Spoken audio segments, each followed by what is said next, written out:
Hello दोस्तों, जिंदगी मस्त में आप सब लोगों का स्वागत है। और आज मैं एक ऐसे टॉपिक पे बात करने वाला हूं जो कि सबको बहुत पसंद भी है, बहुत ज्यादा पसंद है। हर एक व्यक्ति को अमीर बनना है, तो अमीर बनने का सपना हर एक व्यक्ति देखता है। तो आज मैं इसका पाथ बताने वाला हूं।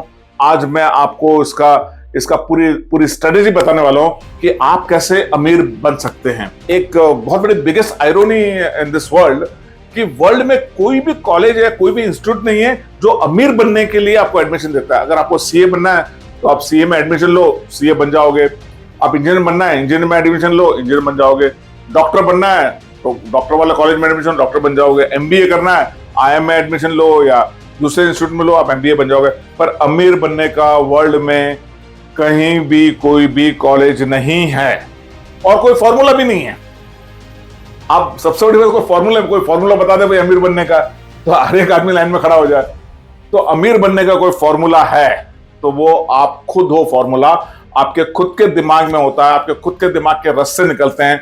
बहुत से लोगों के मैं आपको स्टोरी बताना चाहूंगा, जैसे कि बिल गेट्स हो गए, एप्पल के स्टीव जॉब्स हो गए जिन्होंने एकदम स्क्रैच से स्टार्ट किया था। हमारे यहाँ सुनील मित्तल हो गए, धीरूभाई अंबानी हो गए, अब बहुत सारे नाम है। यानी मैं नाम गिनते जाऊंगा तो शाम हो जाएगी। तो इन्होंने सोचा, कुछ करा और अमीर बने। तो अमीर बनना आसान भी है और डिफिकल्ट भी है। मैं आज थोड़ा सा अपने बारे में बताना चाहूंगा। मैंने अपने करियर स्टार्ट किया था गवर्नमेंट जॉब से, फिर प्राइवेट जॉब भी करी मैंने। तो मैंने देखा कि सैलरी आती थी, खत्म हो जाती थी, सैलरी आती थी, खत्म हो जाती थी। तो हम लोग जो है इवनिंग में बैडमिंटन खेलते थे। तो शाम को बैडमिंटन खेलते खेलते जो हमारे साथ एक एलआईसी का डेवलपमेंट ऑफिसर था, तो मेरे को बोलता, निखिल आपका कम्युनिकेशन अच्छा है, आपके कॉन्टेक्ट अच्छे हैं, तो आप एलआईसी की एजेंसी क्यों नहीं ले लेते हो। अब मेरे को कुछ काम तो करना ही था, पर मैंने ये भी सुना था कि इंश्योरेंस बेचना बहुत डिफिकल्ट होता है। और मैं मॉर्निंग में 9 to 6 का जॉब था, बॉम्बे में रहता था, ट्रैवलिंग करता था, मैं चंडीगढ़ जाता था। करे कैसे इसको। अपने आप को चैलेंज एक्सेप्ट किया। मैंने कहा let's go into the uncomfortable zone. Challenge accept किया और 6 to 9 का मेरा टाइम रहता था। तो 6 to 9 में मैं खुद ही फोन करता था, खुद ही अपॉइंटमेंट लेता था, खुद ही मैंने जर्नी स्टार्ट करी। मैं आप लोगों ने सजेस्ट कर रहा हूँ ये करो। ये मेरे को उस समय ऐसा लगा, आज से 20 साल पहले। तो मैंने करा, फिर म्यूचुअल फंड भी करा, फिर मैंने मेडिक्लेम भी करा। और इसके साथ साथ मैंने क्या करा, जो भी मेरी इनकम आ रही थी तो मैं काफी अच्छा पोर्शन, मोटा पोर्शन जो है मैं सेविंग करना स्टार्ट कर दिया। क्योंकि उस समय मेरी बेटी का सपना था, हमारा भी सपना था कि उसको मैं अमेरिका भेजूं और उसको मैं बहुत अच्छे से बेस्ट इंस्टीट्यूट में पढ़ाऊं। तो मैंने एक अपनी इनकम का 50 to 60% इनकम सेविंग करना स्टार्ट कर दिया और ऐसे इंस्टीट्यूट में सेव कर रहा था जहां मेरे को रिटर्न काफी अच्छा मिले। और मेरे को ये भी था कि एट द एज ऑफ 60 मेरी इनकम, पैसिव इनकम भी स्टार्ट हो जाए, जो मेरे को कम से कम 4 to 5 लाख रुपए चाहिए थी। वो मैंने स्टार्ट किया था व्हेन आई वाज 28 और 30, अराउंड 30। तो जब मैं वहां से अपनी जर्नी स्टार्ट करी तो मैं देखा कार भी चाहिए भाई, ड्राइवर भी चाहिए, घर भी चाहिए, फॉरेन भी जाना है, ये भी करना है। तो धीरे धीरे मैंने अपना माइंडसेट को ट्यून करना शुरू कर दिया। अमीर लोग क्या करते हैं, वो कैसे जाते हैं। मैं अपने आप ही 5 स्टार होटल में चला जाता था, भले कुछ नहीं कॉफी वॉफी पीना, जाके मैं देखता था कैसे बिहेव कर रहे हैं, कार में कैसे जा रहे हैं। तो ये मैंने वहां से उन लोगों को देखते देखते मैंने कहा हाँ यार, मैं भी एक दिन आऊंगा, यहाँ पर डिनर करूंगा, यहाँ पर पार्टी करूंगा, यहाँ पर मीटिंग करूंगा। और वो मेरा सपना साकार हो गया। क्योंकि सबसे बड़ा सपना जो होता है और सबसे बड़ा पावर होता है आपका थॉट्स का। तो पहले तो अमीर बनने का थॉट आपके उसमें डाल दीजिए। आप डाल दीजिए, थॉट डाल दीजिए। और इसके लिए मैं आपको एक बुक बोलूंगा, is a very very powerful book, that is a psychology of money. ये बुक को आप जरूर पढ़िएगा। सेकंड बुक है think and grow rich. And third book जो है रॉबर्ट कियोसाकी की वेरी फेमस बुक है, rich dad and poor dad. ये 3 बुक को जरूर पढ़िएगा, जिससे कि आपकी मनी की साइकोलॉजी समझ में आ जाएगी। अब चलिए हम बात करते हैं एक मिडिल क्लास की तकलीफ क्या होती है। मिडिल क्लास की आज एक बहुत अच्छा एक फॉर्मूला बताने जा रहा हूं।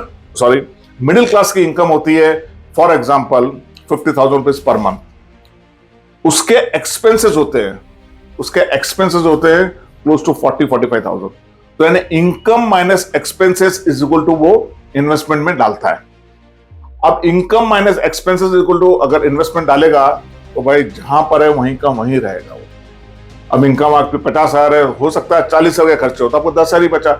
और ये 10,000 भी इन्वेस्टमेंट नहीं हो पाता है, ये 10,000 भी इन्वेस्टमेंट नहीं हो पाता है। ऐसा करते करते करते उसकी सैलरी तो बढ़ती जाती है, 50,000 से 1 लाख सैलरी हो जाती है। चलो 5 साल में उसको इंक्रीमेंट मिला, कोई उसने जॉब चेंज कर लिया, कोई इंटेलिजेंट होता है तो लाख रुपए आज के डेट में सैलरी नॉर्मल बात है। अब जब लाख रुपए सैलरी हो गई, उसके बाद भी उसी हिसाब से खर्चे भी सेट हो गए, अभी भी सेविंग नहीं हो रही है, अभी भी सेविंग नहीं हो रही है, क्योंकि जैसे ही हमने लाख रुपए हमारी इनकम हो गई तो हमारा एक्सपेंसेस 70 से 80,000 एक्सपेंसेस हो गए। 20,000 जो बचा हुआ है, भाई कभी किसी की शादी हो गई, कभी किसी को गिफ्ट देना है, किसी को अगर मैरिज हो गया तो कुछ इन-लॉस क्या कुछ हो गया है, या इमरजेंसी में ट्रैवल करना पड़ा हुआ है, या इमरजेंसी में कुछ दूसरे एक्सपेंसेस आ गए, या हमने नया मोबाइल खरीद लिया, या फ्रिज कर लिया, या वॉशिंग मशीन खरीद लिया, या क्रेडिट कार्ड की ईएमआई देनी है, या क्रेडिट कार्ड का बिल देना है, तो दूसरे खर्चे आ ही जाते हैं। तो आप फिर से वहीं के वहीं आप आके खड़े हो गए, आप अपनी इनकम को और अमीर बनने की तरफ नहीं जा रहे हो। आज मैं बेसिक फॉर्मूला बता रहा हूं आपको, देखिए ये बहुत इंपॉर्टेंट है, आपको पसीना छूट जाएगा। आपको अपनी इनकम का 50% सेविंग का अलग ही निकाल लेना है, एकदम अलग निकालना है। 1 लाख रुपए कमा रहा हूं, 50,000 अलग ही निकाल लेना है। अब आप बोलोगे कि निकले 50,000 में कैसे घर चलेगा, हमने जो 1 लाख के हमारे करते थे। तो भाई अपने खर्चे कम करने पड़ेंगे, आगे अमीर बनना है ना। या खर्चे कम करो, या दुगनी या चौगनी उससे अपने इनकम को बढ़ाओ, 10x बढ़ाओ। तो मैं आज आपको बोलना चाहूंगा, ठीक है भाई 50 नहीं कर सकते ना, 25,000 तो अलग कर ही दो आप, और ये 25,000 आपको ऐसी जगह इन्वेस्टमेंट करना है जहां कि आपको 8 से 10% का रिटर्न मिले, और 20 साल के बाद आप ये देखोगे यही 25,000 साल के तकरीबन 3 लाख होते हैं। तो ये 20 से 25 साल में आपको 3 से 4 करोड़ रुपए का आपको एक बिग कॉर्पस देगा, रिटायरमेंट कॉर्पस देगा, प्रोवाइडेड कि आज आप 25,000 जमा करना शुरू कर दो। अब देखिए, अगर आपकी एज 30 और 35 के बीच में है और 25,000 आज से आपने डिसिप्लिन तरीके से बचाना शुरू कर दिया, तो यह क्या है, magic of compounding. Magic of compounding पे भी आप आर्टिकल पढ़ सकते हैं, गूगल पे बहुत सारे आर्टिकल, ये मैजिक ऑफ कंपाउंडिंग है और डिसिप्लिन है।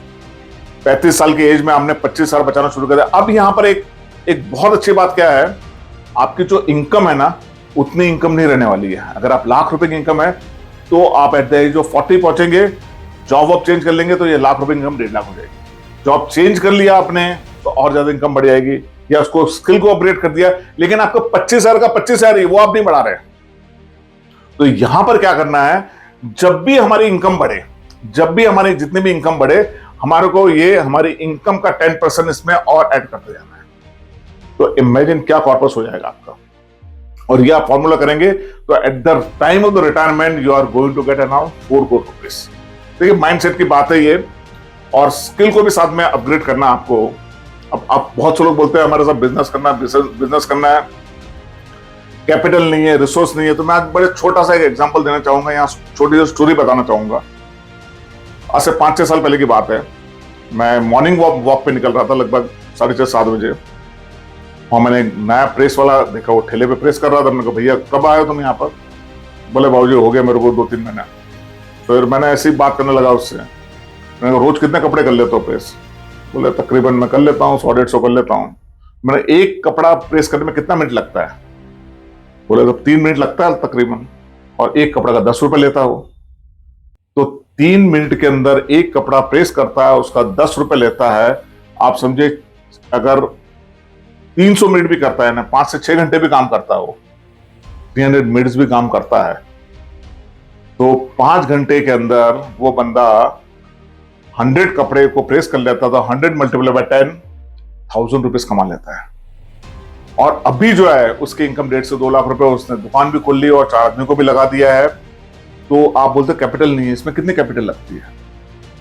तो अगर इस टाइप के बिजनेस, बहुत सारे बिजनेस का मैं एग्जांपल दे सकता हूं। मैं आपको ये नहीं बोल रहा हूं कि आप ये करिएगा, आप सोचिएगा। आपको जब सोचना कॉन्सेंट्रेट शुरू करेंगे तो कुछ ना कुछ वे आउट जरूर निकल जाएगा। तो दोस्तों, आप सेविंग करना स्टार्ट करिए, अपने स्किल्स को अपग्रेड करिए, और कोई अपनी दूसरी इनकम स्ट्रीम, आप जहां पर काम कर रहे हैं उसके अलावा पार्ट टाइम क्या कर सकते हैं? क्या एडिटिंग कर सकते हैं, बुक राइटिंग कर सकते हैं, टीचिंग कर सकते हैं, वीडियो एडिटिंग कर सकते हैं, क्या आप डिजिटल मार्केटिंग कर सकते हैं, या घर बैठ के कोई दूसरा काम कर सकते हैं? आप जरूर सोचना स्टार्ट करिए इस पे। अपने एक इनकम पे आपको डिपेंड नहीं होना है, कम से कम 2 से 3 इनकम की स्ट्रीमलाइन आपको जोड़नी है, यानी जोड़नी ही है। तो इसके लिए बुक पढ़ना शुरू करिए और इसके बाद में सोचना शुरू करिए, प्लानिंग स्टार्ट करिए, क्योंकि हर एक कार्य की शुरुआत होती है सोच से होती है। तो जिस दिन आपकी सोच में आ जाएगा कि मेरे को मेरी इनकम 10 गुना करनी है, उस दिन डेफिनेटली हो जाएगी। और मैं आपके साथ हूं, और मेरे अगले टॉपिक का यही वीडियो होगा कि आप अपनी इनकम स्ट्रीम को कैसे बढ़ाएं। और दोस्तों, मैं यहाँ ये भी बोलना चाहूंगा कि आप कौन से टॉपिक पे मुझसे वीडियो चाहते हैं, प्लीज कमेंट करिए, मैं उस टॉपिक पे वीडियो जरूर बनाऊंगा। So guys, thank you very much for watching my video. Wish you all the best. I pray to God that you all will become rich, healthy, wealthy and prosperous and very happy. So thank you very much once again. May God bless you. See you in the next video very soon. Thanks a lot.